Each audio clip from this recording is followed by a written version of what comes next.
आता आमच्या ओवीचं असं आहे, ज्यावेळी आम्ही म्हणतो ना डान्स कर, त्यावेळी नाही नाचणार. पण तिच्या मनामध्ये आलं ना तर दिवसभर म्हटलं तरी ती डान्सच करत असते. आता सकाळी नाश्त्यामध्ये पपई घेतली होती, पण ती खूप कमी गोड होती, त्यामुळे काहीच चवीला चांगली लागली नाही.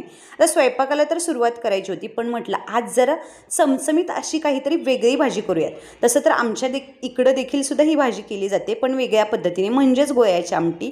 आम्ही बेसनाच्या वड्यांची आमटी करतो, तेही असंच पीठ म्हणून. त्याचं वाटण देखील छान असं भाजून घेतलं आणि बारीक करून घेतलं. कढईत थोडंसं तेल टाकलं, जिरं मोहरी टाकली, हळद, लाल तिखट टाकलं, जेवढे काही मसाले आपण टाकू शकतो ना कोणत्याही आमटीला, ते सगळे मसाले टाकून घेतले. बारीक केलेलं वाटण देखील टाकून घेतलं. छान तेल सुटेपर्यंत परतून घेतलं.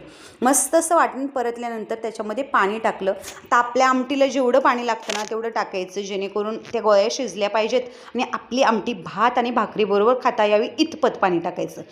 आदन छान असं उकळल्यानंतर त्याच्यामध्ये सगळ्या गोळ्या टाकून घेतल्या आणि मग सगळ्यात शेवटी मस्त असं 20-25 मिनटं आदन ही आमटी शिजू दिली. नंतर भाकरी करून घेतल्या.